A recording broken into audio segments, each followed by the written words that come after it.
अस्सलाम वालेकुम दोस्तों फाइनेंशियल अकाउंटिंग बीकॉम पार्ट 1 हम इसमें डेबिट और क्रेडिट करने के असूल सीखेंगे कि डेबिट कैसे करना है और क्रेडिट कैसे करना है। हमेशा आपने ये याद रखना है कि debit is always equal to credit, यानी डेबिट और क्रेडिट दोनों इक्वल साइड्स होंगी। कभी ये नहीं होगा कि दोनों डेबिट होंगे, कभी ये नहीं होगा कि दोनों क्रेडिट होंगे। और दोस्तों अब हम चलते हैं प्रॉब्लम की तरफ। दोस्तों ये प्रोसीजर है जर्नल का। हम सबसे पहले जर्नल बनाएंगे। जर्नल की मदद से हम लेजर्स और लेजर्स की मदद से हम ट्रेल बैलेंस बनाएंगे। सबसे पहले हम जर्नल बनाएंगे। जर्नल का ये प्रोसीजर्स है जिसमें सबसे पहले खाना डेट का आएगा, डिस्क्रिप्शन आएगा, फिर पोस्ट रेफरेंस। दोस्तों हम अपनी प्रैक्टिकल लाइफ में ये पोस्ट रेफरेंस का खाना यूज़ करते हैं, क्योंकि अब हम स्टडी कर रहे हैं इसलिए इसको खाली छोड़ देंगे। इसके बाद आएगा डेबिट और आएगा क्रेडिट। अब हम चलते हैं अब प्रॉब्लम पे। दोस्तों ये प्रॉब्लम है, इसमें record the following transaction in journal and post them into ledgers. इसमें पहली ट्रांजैक्शन है January 1 purchased merchandise for cash from Javed रंस 2000। इसमें हमने परचेज्ड और कैश, ये फर्स्ट हमारी ट्रांजैक्शन है। जनवरी 1 डेट वाले खाने में परचेज खरीदी, जब हमने खरीदी है, परचेज की हैं, तो हमारी परचेजेस में चीज़ों में इजाफा हुआ। जब चीज़ों में एसेट है, एसेट में इजाफा होगा तो हमेशा डेबिट होगा। और जब कैश है, हमने पैसे दिए और चीज़ें ले ली, यानी परचेज खरीद ली। जो कैश है, कैश चला गया हमारा, क्योंकि हमने कैश दे दिया इसलिए कैश क्रेडिट होगा। अब जनवरी 1 की ट्रांजैक्शन है परचेज 2000 डेबिट साइड पे और कैश क्रेडिट साइड पे। और जो दोस्तों ये है नोरेशन हमने जो क्वेश्चन की ट्रांजैक्शन है, अगर आपको नहीं नोरेशन लिखनी आती तो आप वही ट्रांजैक्शन लिख सकते हैं, मगर नहायत आसान। आप वीडियो में देखें तो ज़रूर आसान समझ आएगी आपको। Purchase good for cash. दोस्तों एक बात आपने ज़रूर याद रखनी है कि जब हम मर्चेंडाइज ख़रीदें या गुड्स ख़रीदें तो हमने परचेज़ का लफ्ज़ इस्तेमाल करना है, और जब हम मर्चेंडाइज बेचें, सेल्स करें, गुड्स सेल्स करें, तो हमने सेल्स का लफ्ज़ यूज़ करना है। इसके बाद हम चलते हैं दूसरी ट्रांजैक्शन पे। दोस्तों अब दूसरी ट्रांजैक्शन है sold merchandise for cash to Nazir 3000, यानी हमने सेल की है, मर्चेंडाइज फ़रोख्त दी है, किसी को बेच दी है और कैश ले लिया है नज़ीर को। आओ चलते हैं, ये देखें दोस्तों पॉइंट डेट है कैश। अब हमें कैश आया है, और अब जब हम अपनी किसी को कोई चीज़ देते हैं तो कैश आएगा। जब कैश आएगा तो हमारे एसेट में इजाफा होगा।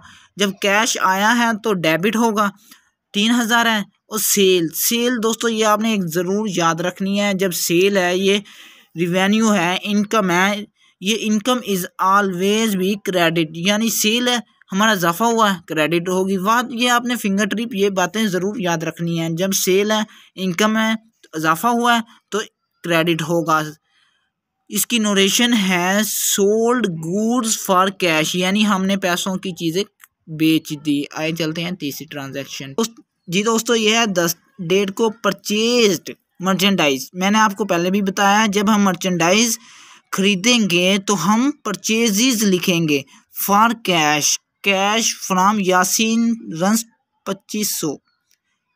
ये देखें नाजरीन, अब हमने मर्चेंडाइज खरीदे हैं तो परचेजेस इस्तेमाल करना है, और कैश से खरीदी है तो कैश दे दिया, परचेज ले ली, यानी हमारी परचेजेज में इजाफा हुआ है तो डेबिट होगा। और कैश चला गया, जब कैश जाएगा तो क्रेडिट होगा। ये देखें 25,000 डेबिट होगा और 2500 कैश चला गया तो क्रेडिट होगा। इसकी नोरेशन आएगी परचेज्ड गुड फॉर कैश। और दोस्तों आपने एक बात ज़रूर याद रखनी है, आपने जब आप अभी से एक्सपेरिमेंट पे ही आप इतना ध्यान, ये देखें आप, ये तरतीब वाइज लाइन वाइज है, और ये देख लें आप, ये लाइन वाइज है। दोस्तों कभी ऐसा नहीं करना कि आपने परचेज भी इधर लिख दी है और कैश इधर लिख दिया, नहीं, आपने परचेज लाइन के साथ लिखनी है और जब परचेज लाइन से थोड़ा सा हट कर आपने अगली कैश लिखनी है, अकाउंट अगला थोड़ा हट कर लिखना है। ऐसे देखें, ये आप तरतीब वाइज लिखा है, ये आपने ज़रूर ख्याल रखना है। इसके बाद दोस्तों 15 डेट है जो है sold merchandise for cash to Latif रंस 4000।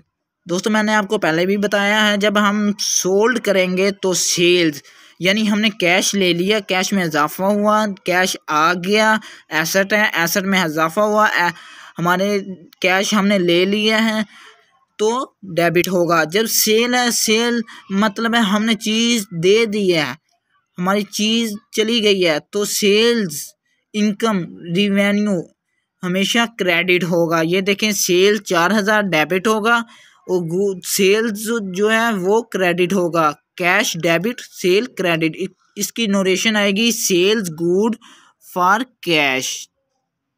आए दोस्तों, अब है 20 तारीख जनवरी 20 को purchase merchandise for cash from Khan runs 5000। दोस्त 20 डेट है, परचेज्ड मर्चेंडाइज खरीदी है तो परचेज्ड लिखेंगे। कैश यानी कैश हमने दिया है और मर्चेंडाइज ले ली है, परचेज्ड खरीदी है। जब परचेज्ड है तो इजाफा हुआ, डेबिट होगा। और कैश हमने दे दिया, वह बात है जब हम कैश देंगे तो हमारी कैश में कमी आएगी, यानी हमारे पैसे कम बचेंगे।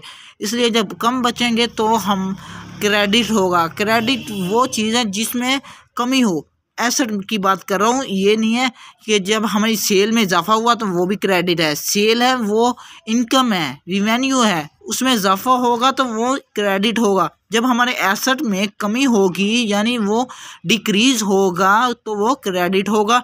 जब हमारे एसेट में इंक्रीज़ हो, इजाफा हो, यानी परचेज़, हमारे पास हमने चीज़ें खरीदी, हमारे स्टोर में चीज़ें ज़्यादा होगी तो वो इंक्रीज़ हुआ है तो वो हमेशा डेबिट होगा। ये दोस्तों ज़रूर याद रखनी है। दोस्तों इसके बाद है 25 डेट जो है sold merchandise for cash to Baig run 6000।